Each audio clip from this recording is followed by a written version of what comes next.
खोसकरजी, बाबासाहेब देशमुखजी, प्रतापदादा अडसड, विलास भुमरेजी, सचिन पाटीलजी, सिद्धार्थ खरातजी, प्रवीण दटकेजी, आनंद तिडकेजी, doctor किरण लहामटेजी, नारायण पाटीलजी, बाबाजी काळे, विक्रम पाचपुतेजी, अभिजित पाटीलजी, प्रवीण स्वामीजी, राजू तोडसामजी, अशा आणि त्याच्यानंतर अजून आहे यादी श्री अनंत नरजी, संजय उपाध्यायजी, महेश सावंतजी, नानाभाऊ पटोलेजी, जयंतराव पाटीलजी, अशा एकूण 32 सदस्यांनी या ठिकाणी या चर्चेमध्ये सहभाग घेतला। प्रामुख्यानं कायदा आणि सुव्यवस्था, शेतकऱ्यांचे प्रश्न यावर ही चर्चा उपस्थित करण्यात आली होती आणि वेगवेगळ्या प्रकारचे मुद्दे मांडण्यात आले। काही मोलाच्या सूचना देखील या ठिकाणी करण्यात आल्या। खरं म्हणजे अध्यक्ष महोदय, परवा मी विधानसभेमध्ये भाषण केल्यानंतर अनेक लोकांना माझ्या भाषणाची मिरची लागली, पण अध्यक्ष महोदय, मी अतिशय स्पष्टपणे सांगितलं, मिसिंग लिंकवर जो काही त्या ठिकाणचा पूल आहे, केबल स्टेट ब्रिज आहे, त्या ठिकाणी जगातले सगळ्यात मोठे टनेल्स आहेत, याला एकही क्रॅक गेलेली नसताना, त्याचं काही नुकसान झालेलं नसताना 7,000 रुपये पाण्यात गेले, 7,000 कोटी पाण्यात गेले, 7,000 कोटी पाण्यात गेले। हा माझा अपमान आहे? महाराष्ट्राचाच अपमान आहे। खोट्या बातम्या पेरणं, अफवा पसरवणं हा महाराष्ट्राचा अपमान आहे। पण मी बोलता बोलता त्या ठिकाणी हिंदीमध्ये बोललो, भाडे के टट्टू। काही लोकांना त्याचे दुःख झालं आणि ते म्हणाले मुख्यमंत्र्यांनी सुसंस्कृत बोलायला पाहिजे होतं। म्हणून नानाभाऊ जाऊन मी अभ्यास केला आणि आता मी भाडे के टट्टू हे माझं वाक्य परत घेतो आणि त्याला सुसंस्कृतपणे भाटक गदर्भ म्हणतो। भाडे के टट्टू नाही, भाटक गदर्भ। आणि जर कोणाला समजलं नसेल तर मग सुपारीबाज। पण मी तर काही सुपारीबाजांबद्दल बोललो, मी टोपी फेकली होती।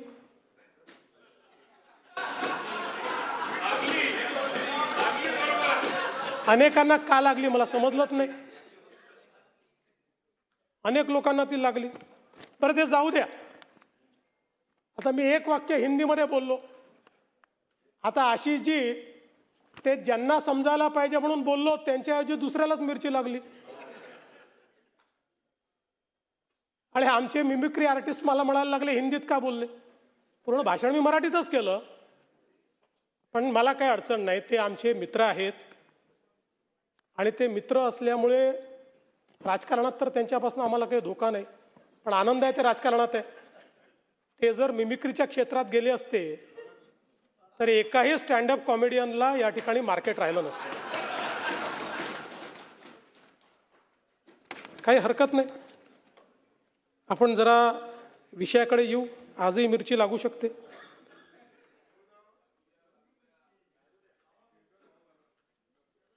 अध्यक्ष महोदय, खरं म्हणजे दरवेळेसच अंतिम आठवडा प्रस्ताव आपला कायदा आणि सुव्यवस्थेवर येतो।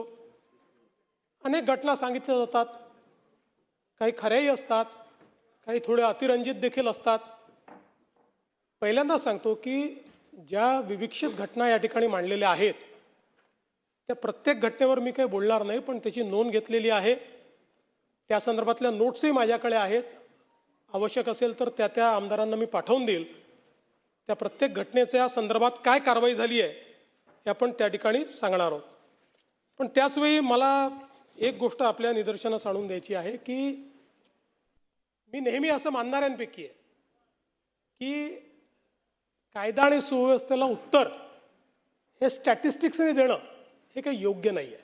हे पूर्वी पण म्हणायचो, मी विरोधी पक्षात असताना म्हणायचो, इतके वर्ष गृहमंत्री तरी म्हणतो पण दुर्दैवाने या सभागृहामध्ये चुकीचं स्टॅटिस्टिक्स मांडलं जातं आणि मग महाराष्ट्रच कसा क्रमांक 1 वर आहे असं ज्यावेळेस सांगितलं होतं त्यावेळेस महाराष्ट्राची बाजू तर मला मांडावीच लागेल आणि म्हणून मला मग आकडेवारी या ठिकाणी द्यावी लागते.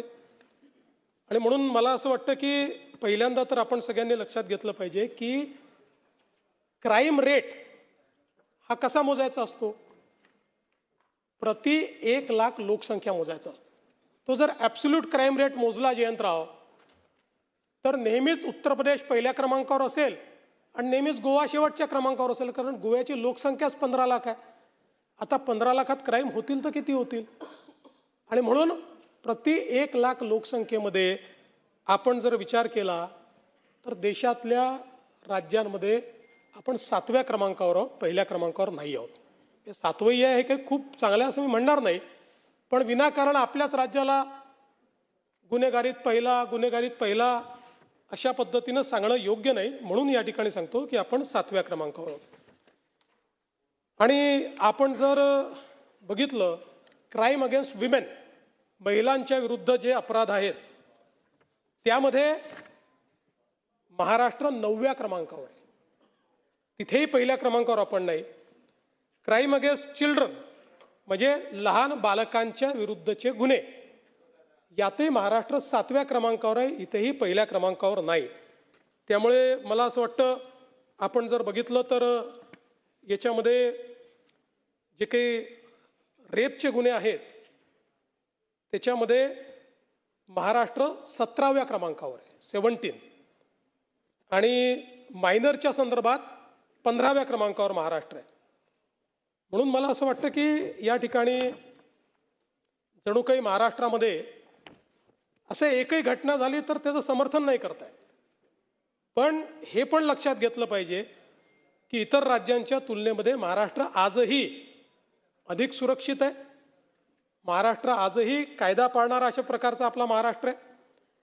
आणि आपण जर आता क्राईमचं स्टॅटिस्टिक्स दिलं म्हणून सांगतो की मे 25 ते मे 26 अशी जर आपण तुलना केली तर त्याच्यामध्ये विनयभंग 374ने कमी, दुखापत 187ने कमी, जबरी चोरी 271ने कमी, घरफोडी 295ने कमी, चोरी 384ने कमी आणि गुन्हे उघडकीस येण्याचं जे प्रमाण आहे तेही 2025च्या तुलनेत 3.12% वाढलं आहे.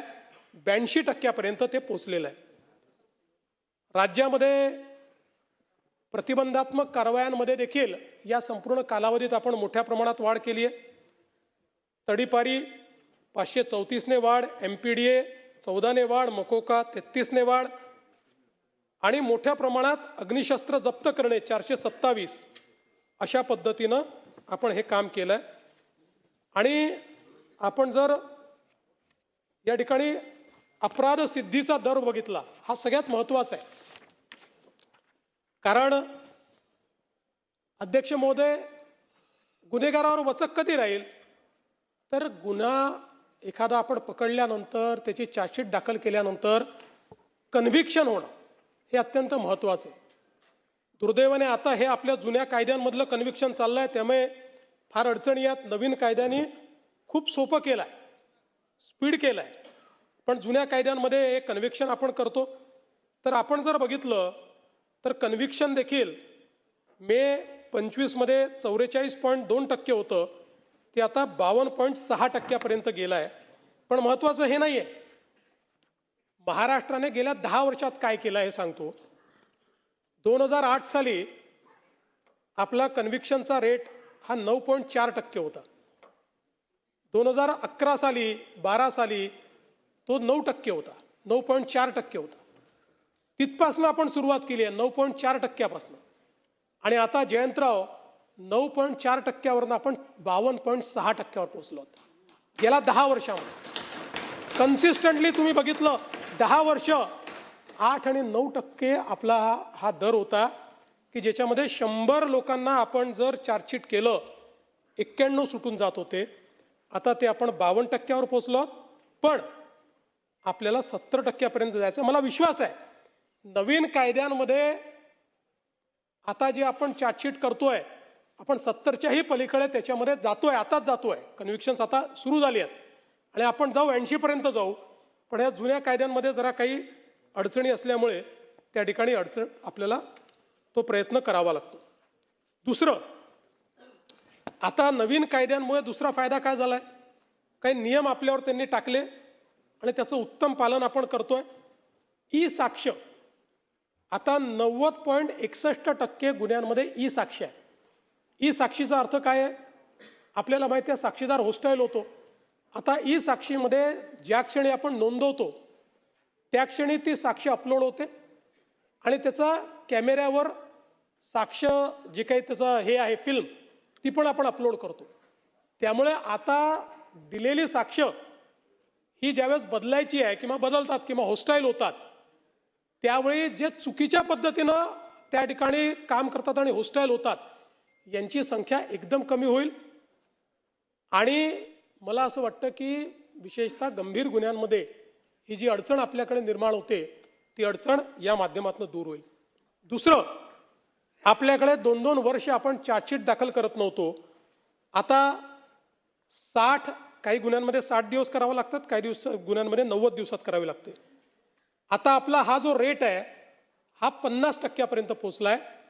म्हणजे 50% केसेसमध्ये आपण 60 ते 90 दिवसामध्ये चार्जशीट दाखल करतो. पण त्याच वेळी लैंगिक गुन्ह्यामध्ये मात्र दोषारोप पत्र 90% गुन्ह्यांमध्ये आपण 60 दिवसाच्या आत त्या ठिकाणी दोषारोप पत्र दाखल करतो. आणि आता नवीन कायद्याने एक अजून चांगलं केलं की जे गंभीर गुन्हे आहेत, अटकजन्य 7 वर्षाच्या वरचे जेवढे गुन्हे आहेत, या गुन्ह्यांमध्ये फॉरेन्सिक टीमला स्पॉटवर जावं लागतं. फॉरेन्सिक व्हॅन घेऊन आणि फॉरेन्सिक एव्हिडन्स तिथनं जमा करावा लागतो. ही पण एक अतिशय चांगली सुधारणा झाली आहे की ज्याच्यामुळे आपल्याला माहिती आहे ह्युमन एव्हिडन्स हा खोटं बोलू शकतो, पण फॉरेन्सिक, टेक्निकल, डिजिटल, इलेक्ट्रॉनिक हे एव्हिडन्स कधीच खोटं बोलत नाही. आता जवळपास अशा गुन्ह्यांमध्ये 91.9% म्हणजे जवळपास 92% गुन्ह्यांमध्ये अशा प्रकारच्या आता स्पॉटवर न्यायवैद्यक शास्त्र तज्ज्ञांची भेट होते, त्याच ठिकाणी पुरावे गोळा होतात आणि ब्लॉकचेन पद्धतीने ते पुरावे स्टोअर आपण करतो की जेणेकरून त्याच्यामध्ये टॅम्परिंग करता येणार नाही. फिर्यादीला मालमत्ता परत करण्याचं प्रमाणही या कायद्यांमुळे वाढलं आहे. कारण पूर्वी फिर्यादीला खूप कोर्टात जावं लागायचं, काय काय करावं लागायचं. या कायद्याने तेही सोपं केलेलं आहे.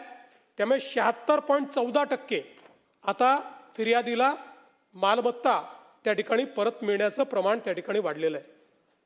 आता आपण जर महिलांविरोधातले गुन्हे जर बघितले तर आपल्याला माहिती आहे की 2013 पासून सातत्याने या गुन्ह्यांमध्ये वाढ होते.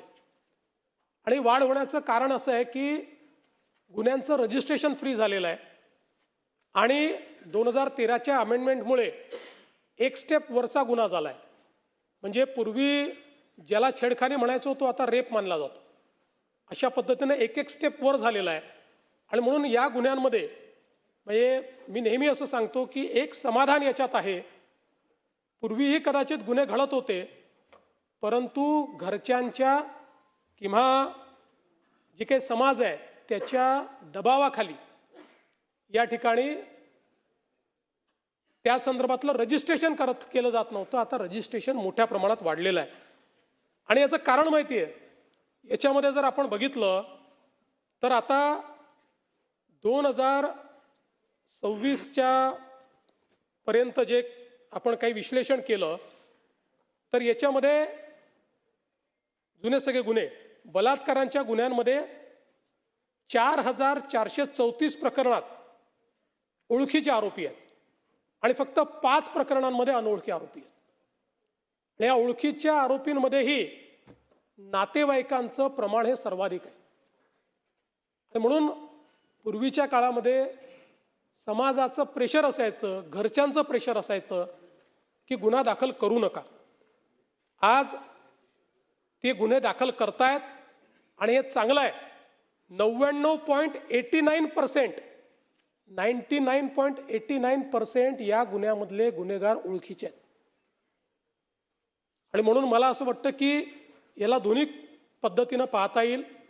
गुन्हे वाढतायत असंही पाहता येईल, पण त्याच वेळी समाज जर सुधारायचा असेल तर हे जे हायडिंग बिलो द कार्पेट आपण म्हणतो, दाबून ठेवा, सांगू नका, घराची इज्जत, हे जर संपलं आणि त्या घरच्याही लोकांना किंवा ओळखीच्या लोकांना लक्षात आलं की असे गुन्हे दाखल होत आहेत, तर कदाचित यामध्ये मोठा परिणाम होईल.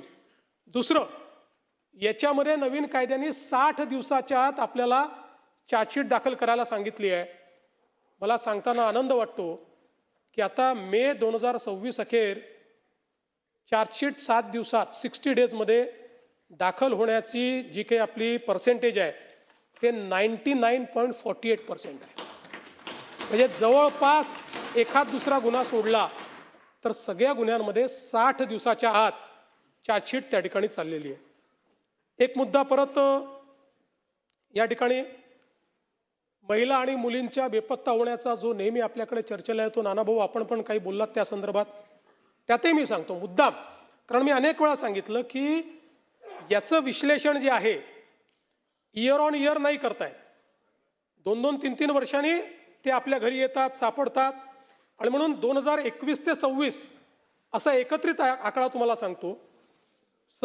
2021 ते 26 बेपत्ता झालेल्या, आपल्याला माहिती आहे की याच्यातही सुप्रीम कोर्टाच्या आदेशामुळे कुठल्याही कारणानं ती घरून निघून गेली तरी बेपत्ता आणि किडनॅपिंग अशा प्रकारचाच गुन्हा आपल्याला दाखल करावा लागतो. दुसरा गुन्हा दाखल करता येत नाही.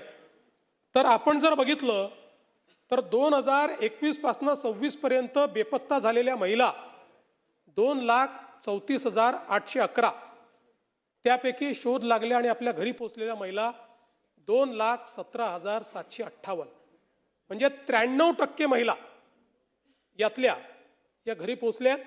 आणि हे जे 21 ते 26 सांगतोय, 25 आणि 26च्या 27-28 पर्यंत येतातच, सापडतातच. फारच कमी अशा होतात की ज्या आपल्याला सापडत नाहीत.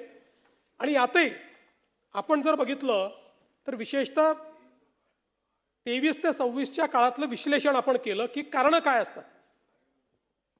आता मुलींच्या बाबतीत सर्वात मोठं कारण आहे प्रेम प्रकरण.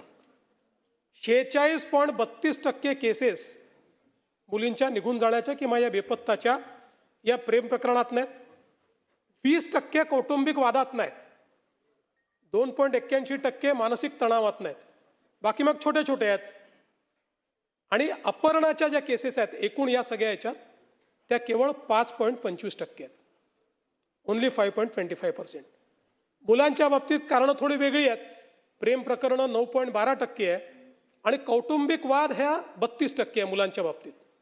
आणि मग बाकी सगळे आहेत. मुलांच्या बाबतीत अपहरण 4.47% आहे. आणि म्हणून आपण जर बघितलं तर कदाचित ही आकडेवारी मिसलिडिंग वाटते. आता जर एखाद्याला सांगितलं की 3 वर्षामध्ये 2 लाखाच्या वर अपहरण झालं किंवा त्या ठिकाणी बेपत्ता झाल्या तर असं वाटतं काय चाललंय. पण ज्यावेळेस परत येण्याचा रेट आपण बघतो त्यावेळी लक्षात येतं की दुर्दैवाने समाजामधल्या अडचणी आहेत ज्या आपल्याला समजून घ्याव्या लागतील. समाजामधले हे प्रॉब्लेम्स आपल्याला समजून घ्यावे लागतील. आज ऑपरेशन मुस्कानच्या माध्यमातून 43,591 बालकांचा शोध हा आपल्या पोलिसांनी या ठिकाणी लावला आणि त्यांना घरी नेलाय, घरापर्यंत पोहोचवलेलं आहे. या ठिकाणी आपण फास्ट ट्रॅकच्या संदर्भात देखील अनेक विषय मांडले. खरं म्हणजे नरसापूरच्या घटनेचा तर आपण उल्लेख केलाच. 59 दिवसात तिहेरी फाशीची शिक्षा, पण हेच बेंचमार्क आपल्याला करायचं आहे. आणि मुळामध्ये मी जसं सांगितलं की पोलीस आपला तपास पूर्ण करून चार्जशीट दाखल करू शकतात, पण त्याच्यानंतरचं काम हे मात्र ज्युडिशियरीचं आहे. नवीन कायद्याने एक सोय केली आहे की आता ज्युडिशियरी ते पूर्वीप्रमाणे तारखावर तारखा ज्या मागता यायच्या त्या आता मागता येत नाहीत. 2 तारखांपेक्षा जास्त ॲडजमेंटच आता मागता येत नाही. आणि मुळामध्ये अनेक फास्ट ट्रॅक कोर्ट अजून डेझिग्नेट व्हायचे आहेत. त्यामुळे या संदर्भात जोपर्यंत राज्य सरकार आणि न्यायालय एकत्रितपणे एफर्ट करणार नाही तोपर्यंत सगळ्या केसेसमध्ये आपली जी अपेक्षा आहे 2 महिन्यात 3 महिन्यात निकाल यावा ती येणं कदाचित कठीण आहे. पण आम्हाला न्यायालयाकडनं सहकार्य मिळत आहे, त्यांच्याही काही अडचणी आहेत त्याही आम्ही दूर करतो आहोत. आणि मला विश्वास आहे की हा एक बेंचमार्क जो आपण सेट केला आहे हा पुढच्या अनेक गुन्ह्यांमध्ये या ठिकाणी आपल्याला करता येईल. आज जर सायबर गुन्ह्यांचा विचार आपण केला तर पूर्वी सायबर गुन्ह्यांमध्ये रक्कम फ्रीज होणं हे सगळ्यात महत्त्वाचं असतं. कारण आपल्याला माहिती आहे की एका खात्यातनं दुसऱ्या, दुसऱ्यातनं तिसऱ्या, तिसऱ्यातनं चौथ्या अशा पद्धतीनं ही रक्कम ट्रॅव्हल करते, वेगवेगळ्या देशांमध्ये चालली जाते. सायबर गुन्ह्यांमध्ये तर फायनली 100 अकाउंटमधनं एका अशा देशात जाते की ज्या देशाशी आपली संधी नाही आणि मग ते पैसे मिळत नाही. पूर्वी केवळ आपण 11% रक्कम फ्रीज करू शकत होतो, आता ते प्रमाण 27% पोहोचलं आहे. हे काही फार समाधानकारक नाही. 50% तरी आपल्याला पोचावं लागेल, पण तोही प्रयत्न येत्या काळामध्ये आपण करू. कारण 11%हून 27%पर्यंतही चांगली मजल आपल्या पोलिसांनी मारलेली आहे. आणि जवळपास जून 2026 या काळात, जानेवारी ते जून 2026 या काळात 439 कोटी रुपये हे अशा प्रकारच्या फ्रॉडचे फ्रीज करण्याचं काम हे आपल्या पोलिसांनी या ठिकाणी केलेलं आहे. आणि आता त्याच्यामध्ये 50,000पेक्षा कमी रक्कम असेल तर ती तात्काळ आपल्याला परत करता येते. आणि त्यात फक्त आपण एक अधिकाऱ्याचं पत्र घेतो आणि जवळपास ही प्रक्रिया सुरू झाल्यामुळे 2813 प्रकरणात ऑलरेडी पैसे हे परत केलेले आहे आणि वेगवेगळी आता रक्कम जी आहे ती परतीच्या प्रक्रियेमध्ये आहे. साधारणपणे आपण कारवाई काय केली तर या सगळ्या काळामध्ये सायबर क्राईम करणारे 6,76,202 मोबाईल ब्लॉक केले, 3,92,742 मोबाईल ट्रेस केले आणि 1,53,750 हँडसेट हे आपण जप्त केले. आणि एवढंच नाही तर एक अतिशय संवेदनशील उपक्रम हा आपल्या विभागाने केला. आपल्याला कल्पना आहे की अनेक वेळा लोक फेसबुकवर किंवा वेगवेगळ्या समाज माध्यमांवर आम्ही आत्महत्या करतोय, आम्ही निराश आहोत, अशा प्रकारच्या पोस्ट आल्या की त्याची मेटासोबत आपण करार करून त्याचा अल्गोरिदम तयार केला आहे. आणि अशा पोस्ट आल्याबरोबर त्या आपल्याकडे येतात आणि त्यांचं काउन्सिलिंग आपण करतो. आपण गेल्या म्हणजे 24 ते 24 आपण सुरू केलं. 1.5 वर्षामध्ये आपण 168 व्यक्तींना ज्यांनी आत्महत्येचा प्रयत्न केला होता किंवा ते करण्याच्या तयारीत होते त्यांना त्यांच्या पोस्टवरनं पकडून परावृत्त करून त्या ठिकाणी त्यांना वाचवण्याचं काम केलेलं आहे. आणि त्यासोबत ऑनलाईन छळ आणि सेक्स्टॉर्शन अशा प्रकारातनं 69 तरुण मुलामुलींना वाचवण्यात आलं आहे. असे जवळपास 237 लोकांचे प्राण हे प्रोॲक्टिव्हली, यांनी कंप्लेंट नाही केली कोणी आपल्याकडे, प्रोॲक्टिव्हली आपण ते पकडून त्या ठिकाणी केले आहेत. आणि वेगवेगळे बहुमान सन्मान तर मिळालेच आहेत, पण महाराष्ट्र सायबरचं जनजागृती माहितीपट जो आहे त्याला कान्सच्या चित्रपट महोत्सवामध्ये देखील 2026साठी नामांकन मिळालेलं आहे. आज महाराष्ट्र सायबरचा जो 1930 क्रमांक आहे याच्यात दररोज 8 ते 10 हजार तक्रारी येतात. आपण AIचा वापर करून या सगळ्या तक्रारी नोंदवण्याची व्यवस्था केली आहे, त्याचं विश्लेषण करण्याची व्यवस्था केली आहे, त्याला रिस्पॉन्ड करण्याची व्यवस्था केली आहे. आज देशात सर्वाधिक कॉल हँडल करण्याची क्षमता आणि करण्याचं काम हे आपण करतो. आणि देशातला सर्वात मोठा डिजिटल अरेस्टचा घोटाळा देखील 58 कोटी रुपयाचा हा आपण त्या ठिकाणी पकडला आहे, ज्याच्यामध्ये महाराष्ट्र, गुजरात, राजस्थान, कर्नाटक, आंध्र या 5 राज्यातनं 33 आरोपींना अटक केली आहे. एकूण 45 आरोपी याच्यामध्ये आहेत आणि जवळपास 6000 मॅन्युअल खाती याची आपण फ्रीज केलेली आहेत आणि एक मोठा प्रहार डिजिटल अरेस्टवर देखील झाला आहे. पुण्यामध्ये आपल्याला कल्पना आहे की विषारी दारूचे जवळपास 22 बळी त्या ठिकाणी गेले. एक प्रकारे आपल्याला काळीमा फासणारी अशा प्रकारची घटना आहे. 2 गुन्हे होते, दापोडी आणि हडपसर. सर्व 17 आरोपी जे आहेत ते गजाआड केले आहेत आणि राज्य उत्पादन शुल्क विभागाचे 13 आणि पोलीस दलातील 13 असे 26 लोक या ठिकाणी दुर्लक्ष केल्याबद्दल निलंबित करण्यात आले आहेत. याचा तपास CID कडे केलेला आहे. याच्यामध्ये मिथेनॉल वापरण्यात आले होते. अनेक ठिकाणी छापे टाकून जवळपास 5,929 किलो मिथेनॉलचा साठा हा जप्त करण्यात आला आहे.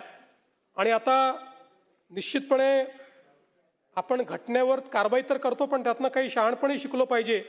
या दृष्टीनं मिथेनॉल जे आहे या संदर्भात त्याचं बॅकवर्ड ट्रॅकिंग कसं करायचं या संदर्भातला प्रयत्न आपण सुरू केला आहे. सर्व पोलीस ठाण्यांना प्रतिबंधात्मक कारवाईच्या सूचना दिल्या आहेत आणि मोठ्या प्रमाणात या ठिकाणी आता खबऱ्यांचं जाळं हे पक्क करण्याकरता 5% बक्षिसाची रक्कम देण्याचा निर्णय आपण केलेला आहे. आणि मोठ्या प्रमाणात भरारी पथकं ही आपण तयार केली आहे. टोल फ्री नंबर जो आहे तो आपण दिला आहे, व्हॉट्सॲप क्रमांक दिला आहे आणि जे लोक माहिती देतील त्यांची आयडेंटिटी ही त्या ठिकाणी कोणासमोर ओपन होणार नाही अशा पद्धतीनं आपण काम केलं आहे. आज आपल्यासमोर एक अजून सगळ्यात महत्त्वाचा जर काही चॅलेंज असेल तर तो आहे अंमली पदार्थांचा. जवळपास मे 2025 अखेर आपण 302 कोटीचा मुद्देमाल जप्त केला होता. मे 2026 अखेर 411 कोटीचा मुद्देमाल जप्त केलेला आहे.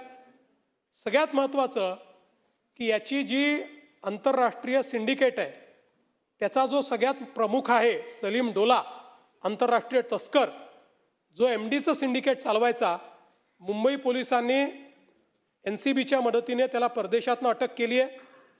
त्याच्यावर 13 गुन्हे आहेत.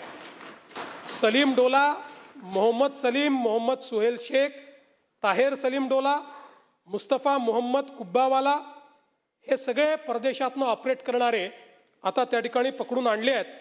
आणि यांच्याकडनंही खूप चांगल्या प्रकारची माहिती मिळाल्यामुळे मोठ्या प्रमाणात फॉरवर्ड आणि बॅकवर्ड लिंकेजेसची माहिती मिळाली आहे. त्याच्यावर कारवाई करून बरेच अशा प्रकारचे युनिट्स हे देखील आपल्याला उद्ध्वस्त करता आली आहेत. यांना दुबईवरनं पकडून आणलं आहे. यांनी सांगली, कर्जत, अकोला, भोपाळ, म्हैसूर आणि हैदराबाद या ठिकाणी MDचे कारखाने उघडले होते आणि जवळपास 256 कोटी रुपयाचा माल हा यांच्याकडनं या ठिकाणी जप्त झालेला आहे. आणि एक महत्त्वाचं रॅकेट हे आपल्या मुंबई पोलिसांनी उद्ध्वस्त केलं आहे. मोठ्या प्रमाणात जनजागरणाचं कामं देखील आपण करतो. 4 लाखपेक्षा अधिक विद्यार्थ्यांपर्यंत पोचतो. ड्रग फ्री मुंबई अशा प्रकारचा आता एक जाणीव जागृती करता मोठा कार्यक्रम आपण हातामध्ये घेतलेला आहे की ज्या माध्यमातनं मुलांमध्ये ड्रग्सच्या संदर्भात अवेअरनेस तयार करण्याचा प्रयत्न आपण करतो. आणि विशेषतः एक 360 डिग्री अप्रोच या संदर्भातला आता केंद्र सरकारने देखील घेतलेला आहे सगळ्या राज्यांच्या सोबत, ज्याच्यामध्ये आता केवळ एक गृह विभाग नाही, राज्याच्या 20 विभागांना या ड्रग फ्री अभियानाच्या अंतर्गत वेगवेगळी जबाबदारी ही वाटून दिलेली आहे. कारण आपल्याला माहिती आहे MD तयार कसं होतं, ते तयार होण्याकरता जे काही केमिकल्स आहेत ते सगळे केमिकल्स फूड अँड ड्रग डिपार्टमेंटच्या अंतर्गत असतात किंवा मेडिकल एज्युकेशनच्या अंतर्गत असतात. त्यामुळे सगळ्या विभागांचं कोऑर्डिनेशन करून आणि या सगळ्या विभागांना त्या ठिकाणी कामं वाटून दिलेली आहेत. आणि डी ॲडिक्शनपासनं तर जाणीव जागृतीपर्यंत अशा प्रत्येक विभागाला काम दिलेलं आहे. मोठ्या प्रमाणात केंद्र सरकार आणि सगळी राज्य सरकारं आता या संदर्भातलं जे काही काम आहे ते करणार आहे. जवळपास मी आपल्याला सांगितलं होतं की पोलीस जर दोषी आढळले तर त्यांना आपण बडतर्फ करू, आपण निलंबित करू, पण निलंबित करून थांबणार नाही तर बडतर्फ करू. जवळपास या ठिकाणी 24 पोलीस निलंबित केले आणि आता 18 पोलीस त्यातले बडतर्फ केलेले आहेत. हे जे NDPSचे खटले आहेत हे देखील अतिशय स्लो चालतात, त्याचाही ते फायदा घेतात. आणि म्हणून आता त्याही करता विशेष न्यायालय स्थापण्याचा निर्णय घेण्यात आला आहे आणि हायकोर्टाकडे ती आपली परमिशन गेलेली आहे. त्याला लवकरच परमिशन मिळेल, ज्यामध्ये मुंबईमध्ये 4 आणि ठाण्यामध्ये एक विशेष NDPS न्यायालय आता याला मान्यता मिळाली आहे, हे लवकर सुरू होईल, अंतिम टप्प्यात आहे. नागपूर इथे एक न्यायालय स्थापन करण्याच्या संदर्भात आता हायकोर्टाकडे पेंडिंग आहे, त्याची परमिशन मिळाल्यावर तेही करू. आणि त्यानंतर प्रयत्न आपला असा आहे की प्रत्येक विभागामध्ये पहिल्या टप्प्यामध्ये अशा प्रकारचे NDPSचे विशेष न्यायालय हे आपल्याला त्या ठिकाणी तयार करायचे आहेत. पोलीस विभागाच्या आधुनिकीकरणाकरता 733 कोटी रुपयाचा प्रस्ताव आपला केंद्र सरकारने मान्य केलेला आहे, ज्यात 60% पैसे केंद्राचे, 40% आपण देणार आहोत. 6 महिन्यात आपण याची कारवाई करणार आहोत. त्यानंतर अजून निधी देण्याचं त्यांनी मान्य केलं आहे. यामध्ये विशेषतः सागरी सुरक्षा, अंमली पदार्थ तस्करी, दहशतवाद शक्तींना आळा, परदेशी घुसखोरीला आळा, गुन्हे कार्यपद्धती, सायबर सुरक्षा, माहिती संकलन, या सगळ्या गोष्टींमध्ये AIचा वापर याच्यावर भर दिलेला आहे. अत्याधुनिक शस्त्र, विशेष वाहने, हॉवरक्राफ्ट, स्पीड बोट, फ्लोटिंग जेटी, ड्रोन, रडार, ट्रान्सपॉन्डर, दळणवळण यंत्रणा, तंत्रज्ञानाची जोड, अशा सगळ्या गोष्टींकरता याच आपण अधिवेशनामध्ये या पुरवणी मागणीला मान्यता देखील दिलेली आहे. त्यामुळे पोलिसांना त्या ठिकाणी आपण ते मोठ्या प्रमाणात आधुनिकीकरण करणार आहोत.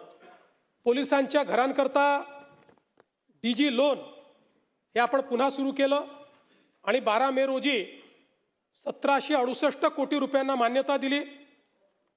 जवळपास 5115 पोलिसांना 1759 कोटी रुपये वितरित केलेले आहेत. आणि यासोबत मोठ्या प्रमाणात आपल्या पोलीस गृहनिर्माणच्या माध्यमातून जवळपास 9762 निवासस्थानं जी आहेत यांचे कामं चाललेली आहेत आणि जवळपास 447 निवासस्थानांच्या निविदा या प्रसिद्ध झाल्या आहेत आणि 14,000 निवासस्थानं ही त्या ठिकाणी विविध टप्प्यावर आहेत. आमचे कालिदासजी कोळंबकर सातत्याने आहेत ते त्यांना माहिती आहे मी भाषण करणार, त्यामुळे ते जाणार नाही. पोलिसांच्या मालकीच्या घरांचा प्रश्न मांडत असतात. आपण BDD चाळीमध्ये पोलिसांना मालकीची घरं दिल्यापासनं मोठ्या प्रमाणात इतरही पोलिसांना वाटतं की तितके वर्ष आमचे झाले आहेत, आम्हालाही दिलं पाहिजे. त्या संदर्भात काही कोर्टाच्या केसेस देखील आहेत. पण किमान टप्प्याटप्प्याने पोलिसांना काही प्रमाणात तरी आपल्याला मालकी हक्काची घरं कशी देता येतील, जसं आपण DG लोन दिलं आहे ते लोन मालकी हक्काचं घर घेण्याकरताच दिलं आहे. या संदर्भात कालिदासजी आम्ही पुढच्या 7 दिवसामध्ये एक उच्चस्तरीय समिती नेमतो आहोत. या समितीला आम्ही 3 महिन्याचा कालावधी देणार आहोत आणि 3 महिन्यामध्ये या समितीच्या माध्यमातून आपल्याला काय पोलिसांना मालकीची घरं देण्याकरता वेगवेगळ्या काय योजना करता येतील या संदर्भातला प्रयत्न आपण निश्चितपणे करू. पोलीस कुटुंब आरोग्य योजना याच्यामध्ये जवळपास 112 कोटीचा आपण लाभ दिला आहे आणि 2023 नंतर 61 नवीन अशा प्रकारची पोलीस ठाण्यांची निर्मिती केली आहे. एक अजून महत्त्वाचा निर्णय आपण घेतला आहे. मुंबईमध्ये आपल्याला माहिती आहे की सगळ्यात मोठं पोलीस दल मुंबईत आहे आणि मुंबईच्या पोलीस दलांकरता घरांचा प्रश्न तर आहेच, पण अस्तित्वात असलेली जी घरं आपण अलॉट केली आहे त्यातलीही 90% घरं जी आहेत ती छोटी आहेत. म्हणजे त्यांना जी देय घरं आहेत त्या देय घरांच्या एवढी ती घरं नाही आहेत. काहीतर आपल्याला माहिती आहे फार जुनी घरं आहेत आणि म्हणून आपण आता एक प्रकल्प हातामध्ये घेतलेला आहे की ज्याच्यामध्ये पोलीस दलातील अधिकारी अंमलदार यांच्यासाठी जी काही शासकीय घरं आहेत ती निर्माण करण्याच्या संदर्भात आम्ही मुंबईमध्ये पोलिसांची सगळी भूखंड शोधून काढली. अनेक चांगली मोक्याची भूखंड होती ती सगळी शोधून काढली आणि त्याच्यामध्ये जवळपास 74 महत्त्वाची मोक्याची भूखंड आपल्याला सापडलेली आहेत.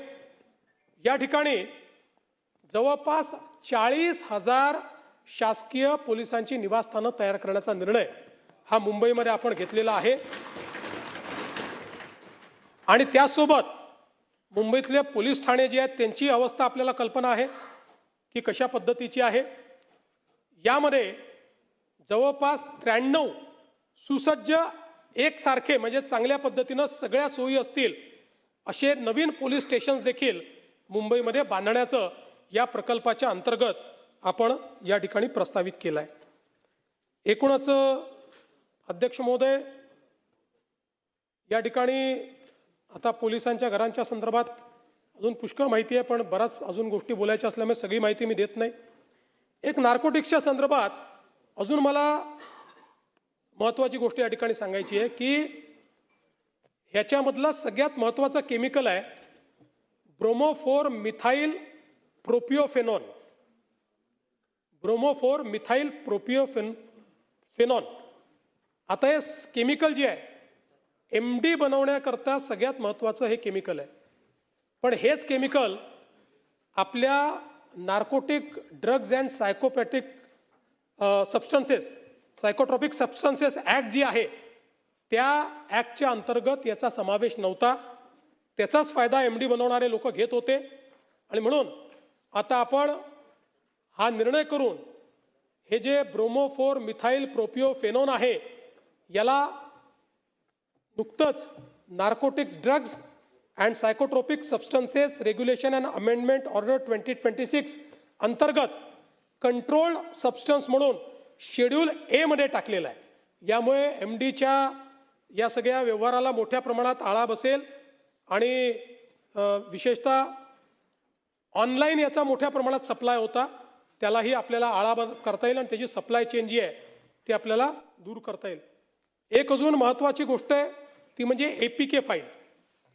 जे लोक अँड्रॉइड यूज करतात त्यांना APK फाईल पाठवली जाते आणि APK फाईल तुम्ही जर डाउनलोड केली काही पाठवतात तुम्हाला आवडेल असं काही पाठवू शकतात ते किंवा एखादा योजना पाठवू शकतात.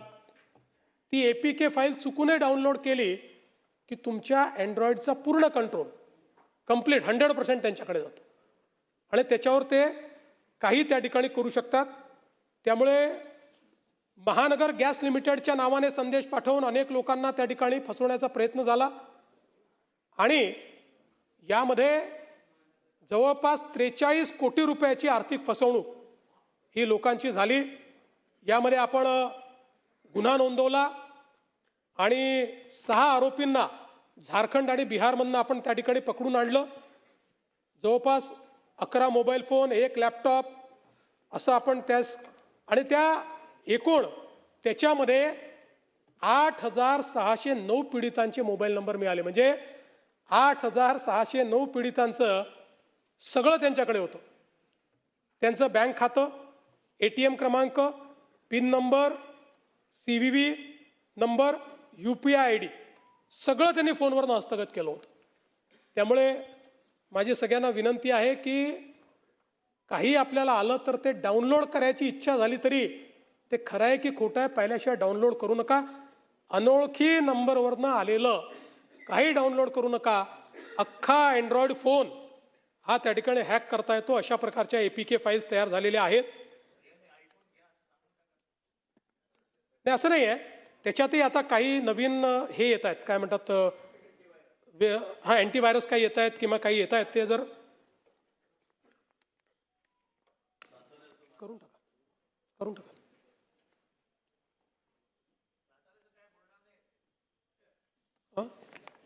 साताऱ्यात सगळं आलबेल आहे. तुमच्या मनाप्रमाणे काही घडणार नाहीये. तुमच्या मनाप्रमाणे काही घडणार नाहीये. आम्ही भाऊ एकत्रित आहोत.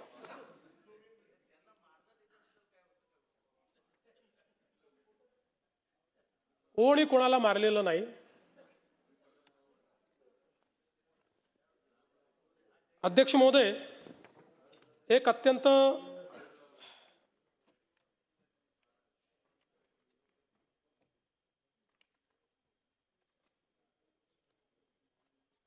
या संदर्भात हे तर मी सांगितलंय. अध्यक्ष महोदय, आता आपण पोलीस दलामध्ये मोठ्या प्रमाणात आर्टिफिशियल इंटेलिजन्सचा उपयोग सुरू केलाय आणि आपल्याला माहिती आहे की याचा मोठ्या प्रमाणात आता उपयोग होतोय.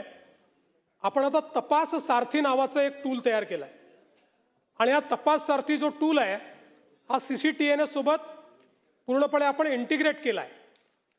याच्यामध्ये एंड टू एंड म्हणजे गुन्हा घडल्यापासून चार्जशीट पर्यंत सगळ्या गोष्टी डिजिटाइज पद्धतीनं AI चा उपयोग करून करेक्ट फॉर्मॅटमध्ये आपल्याला तयार करता येतात. आपल्याला माहिती आहे अनेक वेळा केवळ टेक्निकल चुकांमुळे या ठिकाणी आरोपी सुटतात. त्यामुळे या तपास सारथीमध्ये स्पीच टू टेक्स्ट आहे, याच्यामध्ये वेगवेगळ्या भाषेतलं जे आहे त्याचं मराठीत भाषांतर करण्याची सोय आहे. प्रत्येक FIRची जी काही तपास सूची आहे, पाथ ऑफ इन्व्हेस्टिगेशन ते तयार करून देतं. त्यासोबत पंचनामे, फोटो, व्हिडिओ हे सगळं ते अपलोड करून देतं. म्हणजे पंचनामे आणि फोटो व्हिडिओ अपलोड केले तर ते ज्या फॉर्मॅटमध्ये आपल्याला पाहिजे त्या फॉर्मॅटमध्ये ऑटोमॅटिक तयार होतात. ब्लॉकचेन टेक्नॉलॉजीने हे पुरावे त्या ठिकाणी अपलोड केले जातात. त्यामुळे एकूणच देशामधलं पहिलं कंप्लीट AI असिस्टेड अशा पद्धतीचं तपास सारथी आपण केलं आहे. आणि मला सांगताना आनंद वाटतो की आत्ता नरसापूरच्या घटनेतही आपण AIचा उपयोग करून ज्यावेळी जी काही चेन आहे ती तयार करून दिली तर त्या निर्णयामध्ये त्याचं ॲप्रिसिएशन आहे. हे त्या जज साहेबांनी केलेलं आहे की अतिशय करेक्ट चेन ऑफ इव्हेंट्स त्याच्यामुळे तयार झालेले आहेत. एक अत्यंत महत्त्वाच्या मुद्द्यावर या ठिकाणी या अंतिम आठवडा प्रस्तावामध्ये चर्चा झाली, ती म्हणजे राज्याचे दिवंगत उपमुख्यमंत्री माननीय अजितदादा पवार यांच्या संदर्भात जी काही घटना घडली आणि ते त्या ठिकाणी आपल्यातनं निघून गेले त्याच्या तपासाच्या संदर्भात. पहिल्यांदा तर या ठिकाणी मी स्पष्ट करू इच्छितो की 2 प्रकारे तपास चाललेला आहे. एक प्रकार CID आपलं करते, दुसरं आपल्याला माहिती आहे की AIB करते. एक मुद्दा या ठिकाणी आला की आपण CBIला लिहिलं होतं, मग CBIने इन्क्वायरी का घेतली नाही. CBIने हे स्पष्टपणे सांगितलेलं आहे की AIBचा जो रिपोर्ट आहे हा रिपोर्ट यातला महत्त्वाचा आहे. तो आल्यानंतरच हा तपास आम्ही घेऊ शकतो, त्याच्या आधी आम्ही काही घेणार नाही. त्यामुळे त्याची आपण वाट पाहतोय. याच्यामध्ये आत्तापर्यंत CIDने जो तपास केला आहे त्या तपासामध्ये काही गोष्टी समोर आलेल्या आहेत की ज्याच्यामध्ये वेगवेगळ्या गोष्टींसोबत एक शंका पायलट सुमित कपूर यांच्याबद्दलही होती. त्यांचं बँक खातं, इन्शुरन्स पॉलिसी, शेअर मार्केटमधली गुंतवणूक हे सगळं काही तपासलेलं आहे, पण त्यात कुठलंही काही संशयास्पद आढळलेलं नाही. बाकी सगळे जेवढे फुटेज आहेत ते मिळवलेले आहेत, त्याचं विश्लेषण केलेलं आहे. जे काही अवेलेबल साक्षी पुरावे आहेत ते तयार केलेले आहेत. पण अर्थातच या ठिकाणी AIIBचा रिपोर्ट हा महत्त्वाचा आहे. त्याही संदर्भातली माहिती मी घेतली आणि त्या माहितीमध्ये हे सांगण्यात आलेलं आहे की जेवढे काही त्या ठिकाणी इक्विपमेंट्स होते जे डाउनलोड करायचे होते ते 100% डाउनलोड झालेले आहेत. आता त्याच्यामध्ये कुठलीही अडचण नाही. जे रिकन्स्ट्रक्ट करून डाउनलोड करायचं होतं ते पण झालेलं आहे. त्यामुळे ब्लॅक बॉक्स असेल किंवा दुसरा जो काय बॉक्स आहे ते सगळं झालेलं आहे. आणि एक प्रिलिमिनरी रिपोर्ट आपल्यासमोर त्यांनी आणलेला आहे.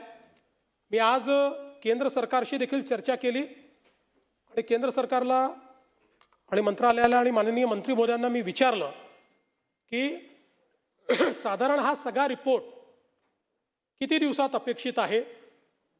त्यांनी मला हे सांगितलं की साधारणपणे जानेवारीपूर्वी हा रिपोर्ट येईल, अंतिम रिपोर्ट जो आहे. आणि हाच रिपोर्ट सगळ्यात महत्त्वाचा आहे. हा रिपोर्ट आल्यानंतरच, आणि जसं काल रोहित पवार म्हणाले 3-3, 4-4 वर्ष लागतात, हे खरं आहे. पण या केसमध्ये स्पेशली आपल्या केंद्र सरकारने विनंती केली आहे, कारण परदेशातले सगळे तज्ज्ञ याच्यात घेतलेले आहेत, अमेरिकेतली एजन्सी आपण याच्यामध्ये घेतलेली आहे आणि म्हणून त्यांना विनंती केली आहे आणि त्या सगळ्यांनी ते मान्य केलं आहे. आणि म्हणून आपण म्हणजे दुर्दैवाने असं म्हणू नये, पण दादांची जी काही पुण्यतिथी येईल त्याच्या अगोदर हा रिपोर्ट यावा अशा प्रकारचा प्रयत्न, आणि तो रिपोर्ट येईल. आणि हा रिपोर्ट आल्यानंतर मग CBI असेल किंवा CID पण असेल. आता CID पण त्याच्यावरच अडकलेलं आहे, कारण वर काय घडलं हे या रिपोर्टशिवाय समजूच शकत नाही. ते धागेदोरे याच्यातच मिळणार आहेत. आणि म्हणून मला असं वाटतं की कोणी हा विचार करण्याची आवश्यकता नाही. आमचं सातत्याने याच्यावर लक्ष आहे, केंद्र सरकारचंही लक्ष आहे. केंद्र सरकार योग्य पद्धतीने त्या गोष्टी करते. एक त्यांनी मुद्दा मांडला की आम्ही कर्नाटकात FIR केला, तो तुम्ही CIDला पाठवून दिला. पुन्हा एकदा समजावून सांगतो की ते तर जाऊ द्या, म्हणजे ते इंटरस्टेट FIRचं तर मी मागच्या वेळेसच सांगितलं. FIR नंतरची प्रोसेस काय आहे? FIR नंतरची प्रोसेस आहे चार्जशीट करणे. त्याकरता चार्ज तयार करावा लागतो. FIR मध्ये तुम्हाला कोण दोषी आहे हे FIR नंतर फायनल करावं लागतं, की बाबा देवेंद्र फडणवीस आहे, जयंत पाटील आहे, रोहित पवार आहे, कोणीतरी जो कोणी असेल त्याला दोषी आणि त्याच्यावर चार्ज फ्रेम करावा लागतो. तर त्या FIRला अर्थ आहे. तो चार्ज फ्रेम करण्याकरता पहिल्यांदा तुम्हाला इनिशियली कोण दोषी आहे हे ठरवावं लागेल. ते जोपर्यंत AIIBचा रिपोर्ट येत नाही तोपर्यंत तुम्ही ठरवू शकत नाही. आणि म्हणून हा जो काही या ठिकाणी म्हणजे तुम्हाला वाटतं तुम्ही पायलटवर करा म्हटलं, तो रोहित काय नाव तुझं, तो कंपनीचा मालक त्याच्यावर करा म्हटलं, तुम्हाला त्याच्याकरता ही प्रिलिमिनरी इन्क्वायरी लागेल ना. आणि प्रिलिमिनरी जो काही आता जो पहिला रिपोर्ट आला त्याच्या आधारावर करता येतं का? नाही करता येत. त्यामुळे फायनल रिपोर्ट तुम्हाला यावा लागेल. भावना महत्त्वाचीच आहे, पण शेवटी कायदा भावनेने चालत नाही. उद्याला कोर्टात गेला, कोर्टातनं 1 मिनिटात कोर्ट सांगेल की असं कसं तुम्ही केलं, आणि मग चपराक बसेल आपल्याला. म्हणून मी पुन्हा सांगतो, या प्रकरणाचं सत्य बाहेर आल्याशिवाय आम्ही चूप बसणार नाही. काही झालं तरी ते सत्य बाहेर आणू. त्याकरता त्याचा जो काही योग्य पाठपुरावा आहे तो पाठपुरावा देखील करू. खरात प्रकरणाचा देखील उल्लेख या ठिकाणी झाला. त्याच्यामध्ये एकूण 14 प्रकरणं होती. त्यातले 9 प्रकरणांमध्ये खरात आरोपी आहेत. 3 प्रकरणामध्ये अजून तपास सुरू आहे. त्या सगळ्या प्रकरणांमध्ये आता चार्जशीट देखील आपण दाखल केली आहे. 2 प्रकरणं अशी होती की जी खरातनी टाकली होती, खोटी प्रकरणं होती, ती बी फायनल झालेली आहेत. की जे तक्रारदार आहेत त्या तक्रारदारांना त्या ठिकाणी फसवण्याकरता टाकली होती, तर ती पण आता बी फायनल केलेली आहेत. अध्यक्ष महोदय, यासोबत कृषीच्या संदर्भातले काही मुद्दे या ठिकाणी मांडण्यात आले. काय दिलं रे बाबा? विशेषतः कर्जमाफीच्या संदर्भात बरीच चर्चा या ठिकाणी झाली. पहिल्यांदा तर अध्यक्ष महोदय, आपल्याला याची कल्पना आहे की कर्जमाफी हा एक परिस्थितीची आवश्यकता म्हणून आपण करतो.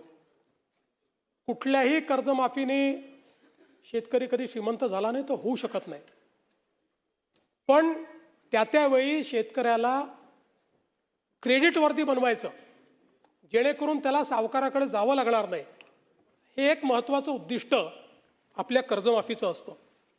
आणि मी पुन्हा एकदा सांगतो की आम्ही विधानसभेच्या निवडणुकीच्या वेळी हा शब्द दिला होता, आम्ही कर्जमाफी करू. खरं म्हणजे आम्ही 2029 पर्यंत थांबू शकलो असतो, कारण सगळ्या निवडणुका जिंकलो आहेत आम्ही, कुठल्या निवडणुका बाकी नाही आहेत. पण आम्ही तसं केलं नाही. आम्ही ठरवलं की शेतकरी अडचणीत असेल तर त्याला कर्जमाफी दिली पाहिजे, आणि कर्जमाफीचा निर्णय आपल्या सरकारने केला. आता याच्यामध्ये आपण काय काय केलं तर कर्जमाफी असेल, एकवेळ समझोता असेल, प्रोत्साहनपर लाभ असेल. खरं म्हणजे एक गोष्ट मला अजून लक्षात आणून दिली पाहिजे की या कर्जमाफीच्या व्यतिरिक्त दरवर्षी हे सरकार आहे महायुतीचं 25,000 कोटी रुपये वीज माफीची देतं शेतकऱ्यांना. 25,000 कोटी रुपये दरवर्षी. हे पैसे भरावे लागतात, हे माफ नाही होत, हे भरावे लागतात दरवर्षी. पहिल्या वर्षी 20,000 कोटी, 22,000 कोटी, 25,000 कोटी हे पैसे आपण भरतो. आणि एकूण जर आपण कृषी विभागाचा आजचा आउटले बघितला, सगळं मिळून वेगवेगळ्या योजना आणि देणाऱ्या सबसिडी, तर तो 95,000 कोटी रुपयाचा आहे. 95,000 कोटी रुपये. आणि हा कर्जमाफीचा निर्णय आपण घेतला. आपण राष्ट्रीयकृत बँका, व्यापारी बँका, खाजगी बँका, जिल्हा मध्यवर्ती सहकारी बँक सगळ्यांची बैठक घेतली आणि या ठिकाणी त्याच्या आधारावर सगळा डेटा घेतला आणि त्यानंतर मिळालेल्या माहितीच्या आधारावर पुण्यश्लोक अहिल्यादेवी होळकर शेतकरी कर्जमुक्ती योजना आपण तयार केली. आता असं देखील म्हणण्यात आलं की 12-13 हजार कोटीचाच लाभ मिळेल आणि 36 लाख शेतकऱ्यांवर अन्याय होईल. हे विधान पूर्णपणे चुकीचं आहे. हे योग्य नाही आहे. खरं तर 56 लाख शेतकऱ्यांना 36,585 कोटीचा लाभ देणारी ऐतिहासिक अशा प्रकारची योजना आहे. आता मी आपल्या लक्षात आणून देतो, आपल्या काळामध्ये महात्मा ज्योतिराव फुले शेतकरी कर्जमुक्ती योजना तयार झाली होती. यामध्ये केवळ अल्पमुदत पीक कर्ज आणि पुनर्गठित कर्जासाठी 2 लाख रुपयापर्यंत ही योजना तयार केली होती. मात्र पुण्यश्लोक अहिल्यादेवी होळकरमध्ये आपण 2 लाखापेक्षा जास्तही ज्यांची थकबाकी आहे त्यांनाही 2 लाखापर्यंत देतोय. आपल्या योजनेत 2 लाखावर 1 रुपया जरी वर असेल तरी त्याला कर्जमाफी मिळालेली नाही. इथे 2 लाखाच्या वर असेल तरी त्याला आपण ती कर्जमाफी देणार आहोत. आणि आपण जर बघितलं तर महात्मा ज्योतिराव फुले शेतकरी कर्जमाफी योजना जी आहे याच्यामध्ये 32 लाख शेतकऱ्यांना त्या ठिकाणी लाभ मिळाला होता. त्यापैकी बहुतांश शेतकऱ्यांनी पुन्हा कर्ज भरलेलं आहे, काही शेतकऱ्यांनी भरलेलं नाही.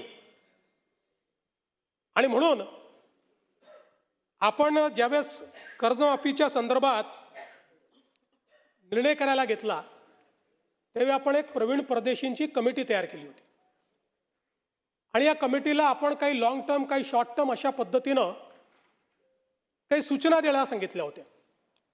त्यामध्ये सूचना देत असताना काही लॉंग टर्मच्या दिल्या, काही शॉर्ट टर्मच्या दिल्या, पण एक गोष्ट प्रकर्षाने त्यांनी मांडली. खरं म्हणजे बोलताना रोहितजींच्या ते लक्षात आलं नाही. ते असं म्हणाले की नैतिकतेवर शेतकऱ्यांच्या प्रश्न देणं. नैतिकतेवर नाही, त्यांनी त्या ठिकाणी जे मांडलं आहे, महाराष्ट्र एकमेव राज्य आहे की ज्या राज्यामध्ये 17 मध्ये कर्जमाफी, 20 मध्ये कर्जमाफी, 26 मध्ये कर्जमाफी असं कुठेच झालं नाही. त्यांनी चिंता ही मांडलेली आहे की बँकिंग सिस्टीमचं काय होईल. बँकेमध्ये कर्ज परत करण्याची जर म्हणजे असं एक शेतकरी प्रामाणिकच आहे, पण जर माहिती आहे की दरवर्षी सरकार करणारच आहे तर मग वाट पाहतो माणूस, कशाला भरायचं बाबा कर्ज, खरंच करतायत का हे. आणि म्हणून त्यांनी इन्स्टन्सेस मांडले आहेत की कशा पद्धतीनं बँकांची परिस्थिती खराब होते. आणि म्हणून त्यांनी हे सांगितलं की काहीतरी डिस्टन्स ठेवा. ज्या लोकांनी कर्जमाफी मिळवली आत्ता नुकतीच किंवा मागच्या कर्जमाफी योजनेत, त्या लोकांना जर पुन्हा कर्जमाफी त्यातले जर काही झाले असतील तर त्या ठिकाणी तुम्ही एक विविक्षित रक्कम त्याकरता भरा. पहिल्यांदा तर त्यांनी सांगितलं की तुम्ही त्यांना त्यात घेऊच नका, नाहीतर बँकिंग सिस्टीम कोलॅप्स होईल. पण मग त्यांनी सांगितलं की विविक्षित रक्कम भरा, काही रक्कम त्यांना भरू द्या, म्हणजे मग या ठिकाणी बँकिंग सिस्टीम चालेल. आता मुश्रीफ साहेब या ठिकाणी आहेत. मुश्रीफ साहेब आमच्या मंत्रिमंडळाच्या बैठकीत रोज सांगायचे की लवकर तारीख घोषित करा, कोणी कर्जच भरत नाही. आमच्या कोल्हापूर बँकेमध्ये रेग्युलर कर्ज भरणारे लोक होते पण कोणी कर्जच भरत नाही आहे. तारीख घोषित झाली, बरोबर भरले सगळ्यांनी, नंतरच्या लोकांनी कर्ज, आणि पुन्हा त्या बँकेची परिस्थिती. आज तुम्ही बघा नागपूरची आमची बँक 90% नागपूरची बँक मागच्या घोट्यात बुडली. आज शेतकऱ्यांच्या तुलनेत सगळ्यात कमी जर कर्ज कुठे मिळत असेल तर ते नागपुरात मिळतं, कारण बँक नाही आहे. जिथे जिथे बँका बुडल्या त्या त्या ठिकाणी ही परिस्थिती तयार झाली. आणि म्हणून आपल्याला शेतकऱ्याला तर कर्जमाफी द्यायचीच आहे, पण सोबत बँकिंग सिस्टीम करता काही शिस्त लावणं हे देखील गरजेचं आहे. म्हणून अशा पद्धतीची शिफारस ही त्यामध्ये आली. आता मी तुम्हाला पुन्हा सांगतो की आपण जर बघितलं तर पहिले आम्ही 17 मध्ये छत्रपती शिवाजी महाराज शेतकरी सन्मान योजना केली, ज्याच्यामध्ये जवळपास त्या ठिकाणी 44 लाख शेतकऱ्यांना आपण मदत केली. त्यात 24 लाख शेतकऱ्यांना कर्जमाफीची योजना होती. 4.27 लाख शेतकऱ्यांनी एकवेळ समझोता केला. 14,89,000 शेतकऱ्यांना आपण प्रोत्साहनपर पैसे दिले. आणि मग जेव्हा महात्मा ज्योतिराव फुले शेतकरी कर्जमुक्ती योजना आली त्यावेळी रोहित पवारजी आपली माहिती चुकीची आहे. 2017च्या योजनेमध्ये लाभ मिळालेल्या म्हणजे छत्रपती शिवाजी महाराज योजनेत लाभ मिळालेल्या शेतकऱ्यांना 2019च्या कर्जमाफी योजनेतनं वगळण्यात आलं, देण्यात नाही आलं, हे वगळण्यात आलं. त्यामुळे या ठिकाणी 17ला लाभ मिळालेल्या शेतकऱ्यांना महात्मा ज्योतिराव फुले कर्जमुक्ती योजनेत लाभ मिळालेला नाही, त्यांना वगळलेला आहे. म्हणून आपल्याला मिळालेली माहिती वस्तुस्थिती दर्शक नाही आहे. एवढंच नाही, 2008 साली देशामध्ये कर्जमाफी झाली, त्यानंतर 9 मध्ये आपण आणली महाराष्ट्रामध्ये, 8 नंतर. आता 9 मध्ये देखील आपण ज्यावेळेस आणली त्यावेळेस 8च्या माफीमध्ये जे समाविष्ट होते त्यांना आपण वगळलं आणि इतरांना आपण 20,000पर्यंत त्या ठिकाणी मदत केली. मर्यादा जी होती ती 20,000ची मर्यादा होती. जवळपास 34 लाख शेतकऱ्यांना 4,000 कोटी रुपये आपण 2009 साली दिले होते. आणि म्हणून हे काही पहिल्यांदा झालेलं नाही आहे. या प्रत्येक वेळी लगतची जी कर्जमाफीची योजना आहे त्या कर्जमाफीच्या योजनेतल्या जे पात्र झाले आणि ज्यांना लाभ मिळाला त्यांना वगळण्यात आलेलं आहे. आणि आपण जर बघितलं तर याच्यामध्ये परतफेडीच्या संदर्भातही हे जे टाकण्यात आलं की 2026 आणि 27ला पैसे परत केले पाहिजे, याच्या मागचा उद्देश हाच होता की आपण ज्यांना प्रोत्साहन देतोय, प्रोत्साहन घेत असताना त्यांनी पुढे नीट कर्ज भरलं पाहिजे, या दृष्टीनं आपण या ठिकाणी अशा पद्धतीची योजना केली होती. मला खरं म्हणजे मी तिन्हीचा चार्ट या ठिकाणी तयार केलेला आहे. आपल्या लक्षात येईल आत्तापर्यंतच्या योजनांमधली सगळ्यात मोठी योजना ही यावेळची कर्जमाफीची योजना आहे. टाळ्या याच्यानंतर वाजवा, टाळ्या याच्यानंतर वाजवा.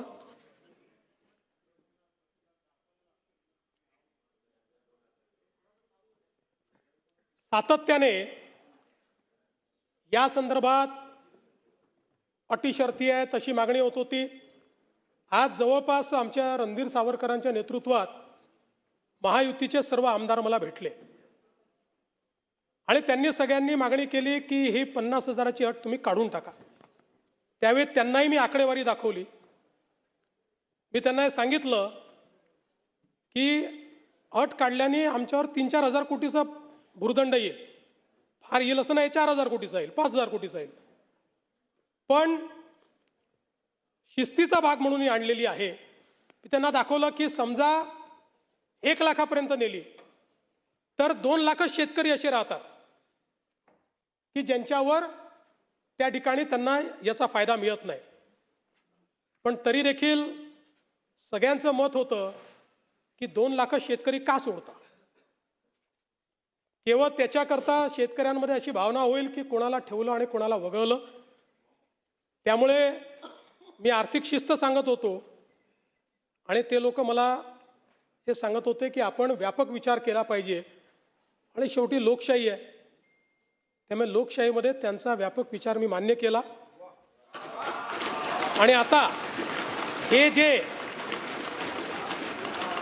महात्मा फुले कर्जमाफी योजनेतले जे लोक होते ज्यांना 50,000 रुपयापर्यंत आपण म्हटलं होतं त्यांनाही 2 लाखापर्यंत कर्जमाफी झाली. आणि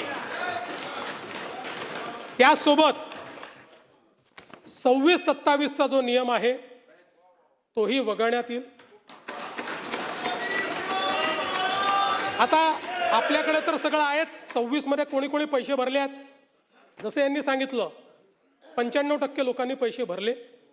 त्यामुळे आता त्याच्या आधीच्या 3 वर्षातले कुठलेही 2 वर्ष ज्यांनी रेग्युलर भरलेले आहेत ते सगळे लोक याकरता पात्र होतील.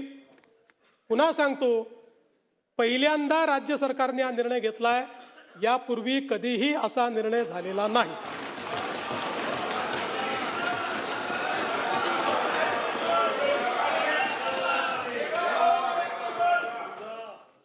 कापसाच्या खरेदीच्या संदर्भात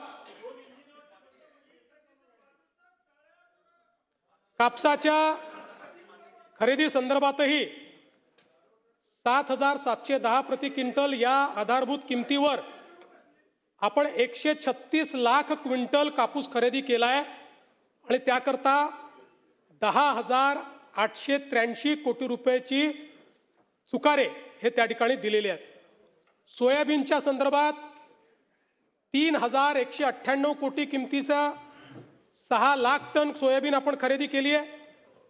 कांद्याच्या संदर्भात जवळपास 14,687 मेट्रिक टन कांदा खरेदी केलाय आणि कांद्याचा खरेदी दर आपण 2125 केल्यामुळे आता बाजारामध्ये तो 2500 ते 3000 इथपर्यंत पोहोचलेला आहे. सुधीर भाऊंनी मला धानाच्या बोनस संदर्भात चिठ्ठी पाठवलेली आहे.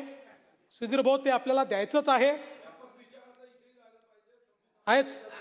आहेच आणि त्याचा योग्य वेळी निर्णय करणारच आहोत. आत्ता फक्त कॅश फ्लोचा प्रॉब्लेम कर्जमाफीमुळे आहे. नंतर तुमच्याशी चर्चा करतो त्या संदर्भात. फक्त एवढंच सांगतो की त्या संदर्भात आपण सकारात्मक आहोत, ते आपण नाकारलेलं नाही आहे.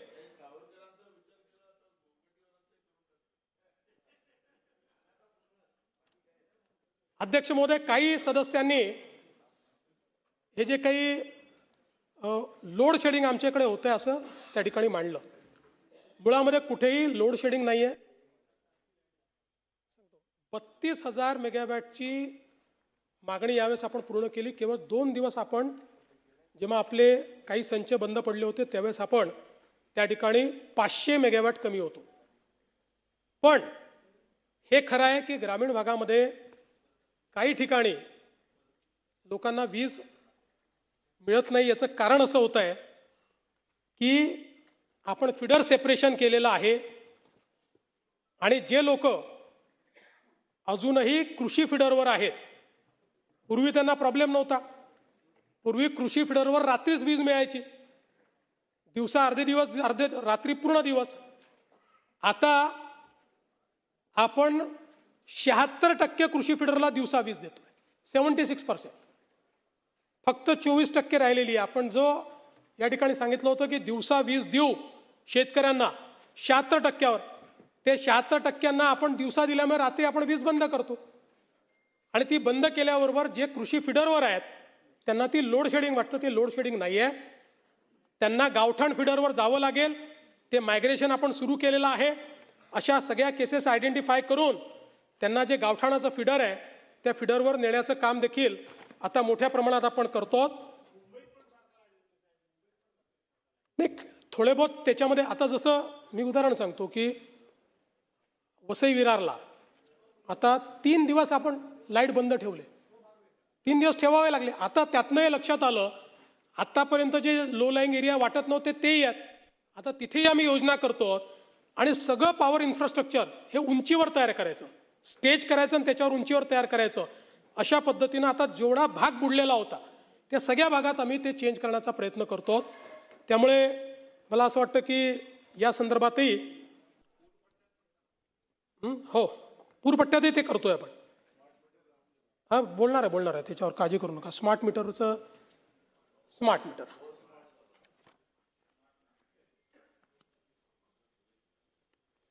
खरं म्हणजे राज्यामध्ये आता तर देशातच सगळीकडे स्मार्ट मीटर लावणं कंपल्सरी झालंय. आपल्या राज्याने 1,23,00,000 स्मार्ट मीटर्स लावले आहेत. म्हणजे आपण मोर दॅन 50% आता पोचलेलो. 1,23,00,000. यामध्ये तक्रारी किती ग्राहकांकडनं आल्या? 3,92,000 ग्राहकांकडनं तक्रारी आल्या. जिथे तक्रार आली तिथे आपण दुसरं मीटर घेऊन जातो आणि त्यांच्यासमोर तपासणी करतो. ही तपासणी केल्यानंतर केवळ 210 तक्रारींमध्ये तथ्य आढळलं. म्हणजे 0.0017%. आणि एवढंच नाही तर आपण काही प्रमाणात स्मार्ट मीटर वापरणाऱ्यांना दिवसाला विजेची सवलत देखील दिली आहे. पण आता यावेळेस एक गोष्ट मात्र निश्चितपणे झाली. काही लोक म्हणतात की आमचं बिल जास्त आलं. हे का आलं याचा एक अभ्यास केला.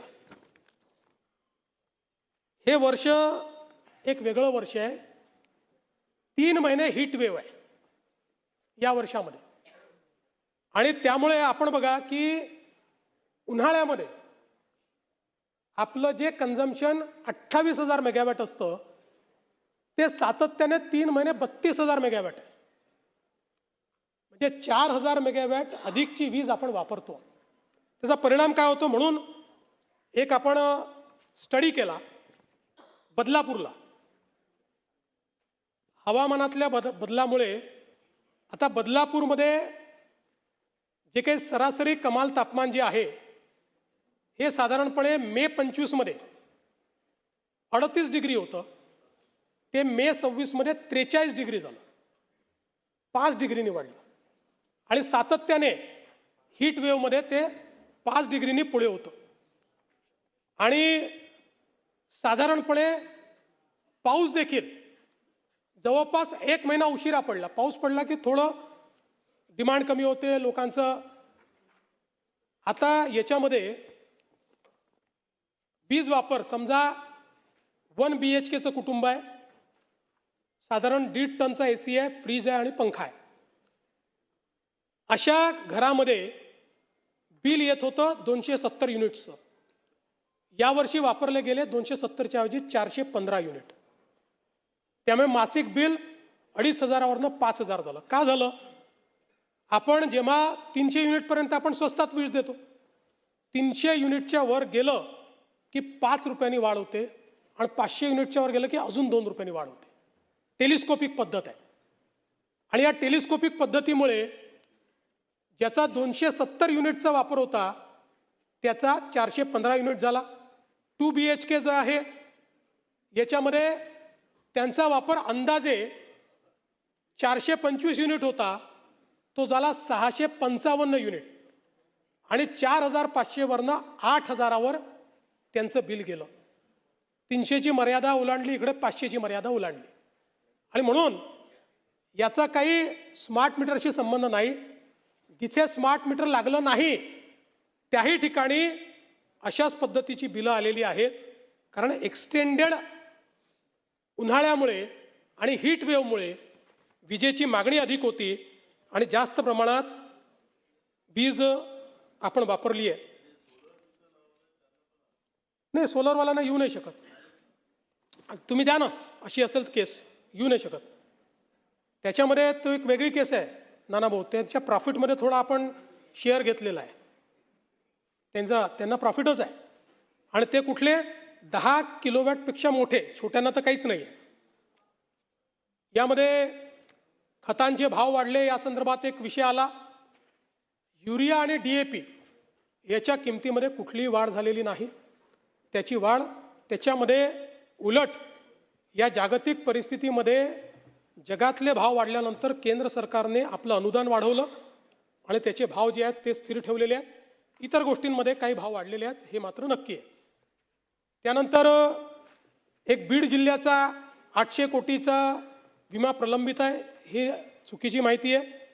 असा कुठलाही 800 कोटीचा विमा प्रलंबित नाही. उलट सुरेश धस साहेबांनी मांडलं या बीड जिल्ह्यामध्ये जो काही घोटाळा त्या पीक विम्यामध्ये झाला त्याच्यामुळेच आपण सगळे आता या नवीन पद्धतीकडे आलेलो आहोत.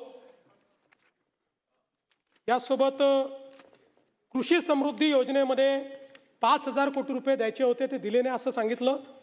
हे खरं आहे. आपण हे ठरवलं होतं की 5,000 कोटी दरवर्षी द्यायचे.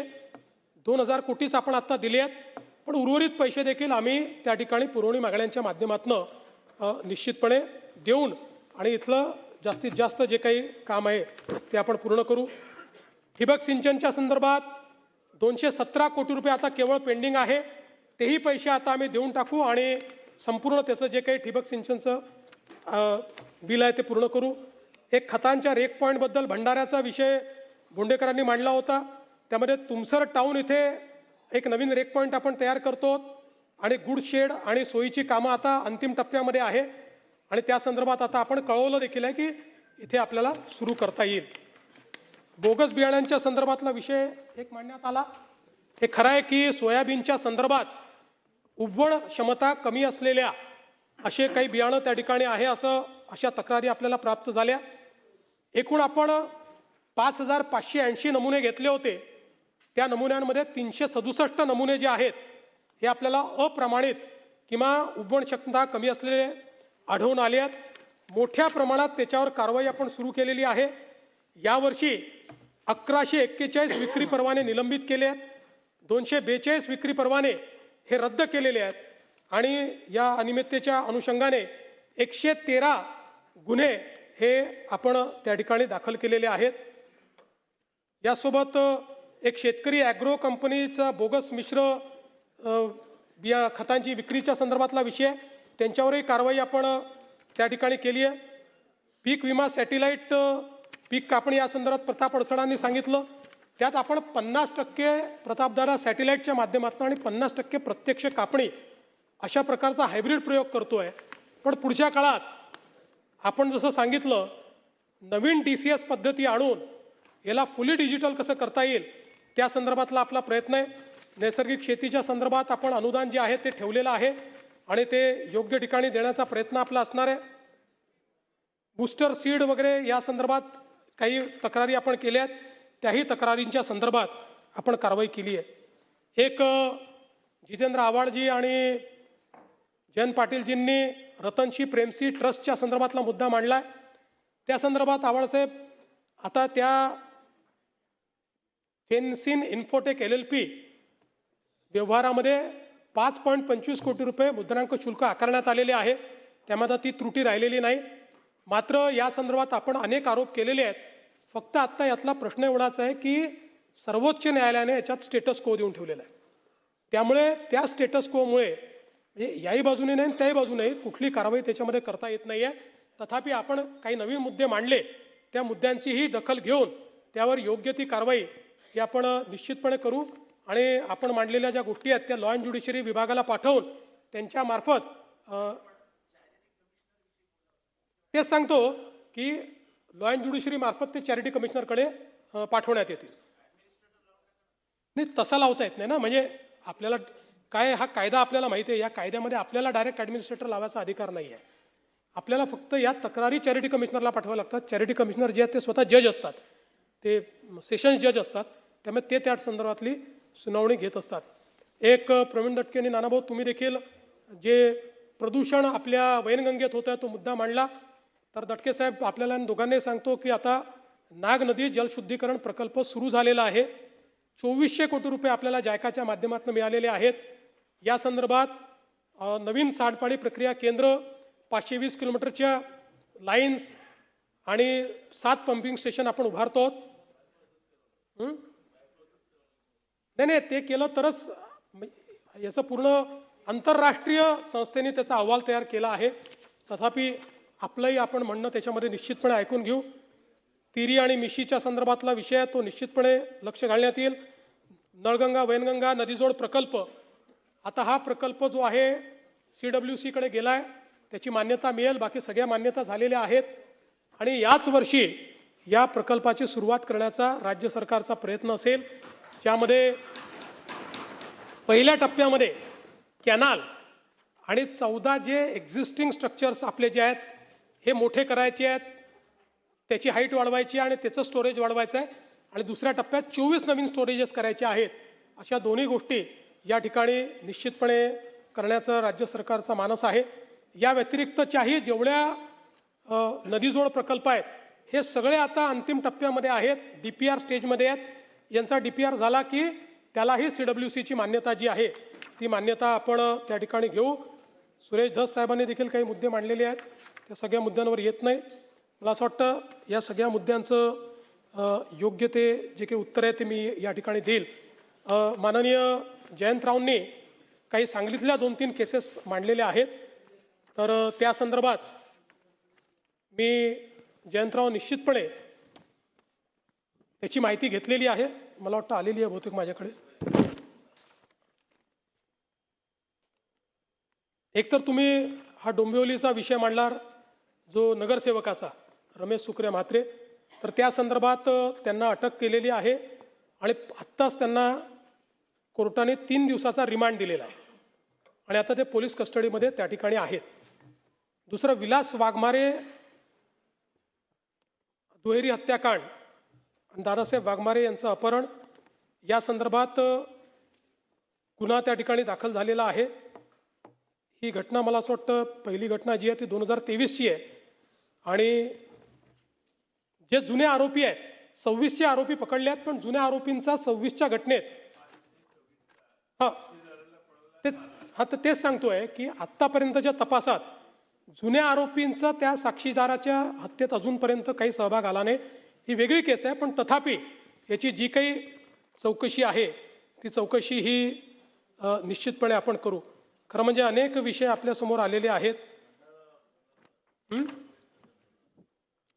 नानाभाऊ, त्याची पण मी माहिती घेतली. आता ठीक आहे, आता तुम्ही म्हटलं तर तुम्ही सांगितलेलं सत्य मानून त्या संदर्भात पुन्हा माहिती घेईल. माझ्याकडे आलेली माहिती जरा वेगळ्या पद्धतीची आहे, पण शेवटी नानाभाऊ बोलल्यात तर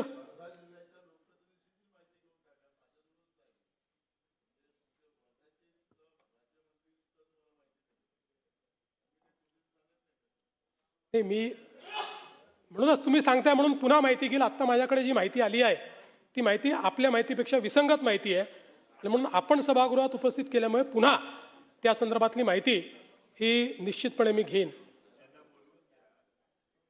खरं म्हणजे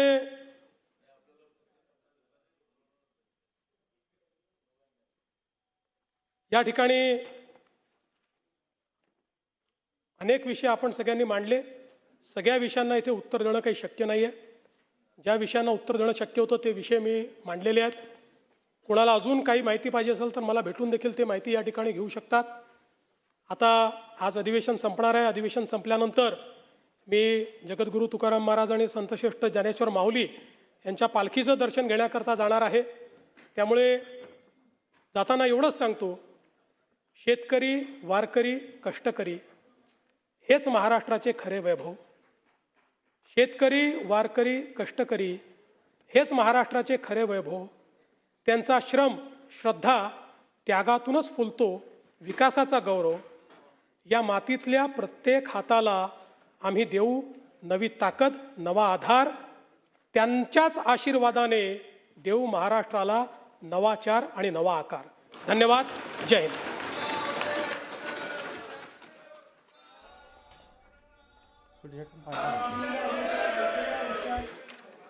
तर अधिवेशनात मांडण्यात आलेले होते त्या संदर्भातल्या विषयांना घेऊन मुख्यमंत्री देवेंद्र फडणवीस यांनी उत्तर देऊ केलेलं आहे. त्याच्यात त्यांनी 50,000ची अट काढून टाकली कर्जमाफीच्या संदर्भातले, असं देखील त्यांनी प्रामुख्याने सांगितलं. 2 लाखांपर्यंतचं शेतकऱ्यांचं कर्ज जे ते माफ करण्यात आल्याचंही त्यांनी तुम्ही मान्य केली आणि जाचक अटी काढल्यामुळे 30-35 लाख अधिकच्या शेतकऱ्यांना तिकडे फायदा होईल. अजितदादांच्या बाबतीत आपण बोलत असताना FIR बद्दल सांगितलं. मला खरं तर मुख्यमंत्री साहेबांना विनंती करायची की याच्यामध्ये टेक्निकल एन्क्वायरी AIB करत आहे आणि आम्ही सगळे म्हणत आहोत क्रिमिनल एन्क्वायरीसुद्धा तिथं झाली पाहिजे.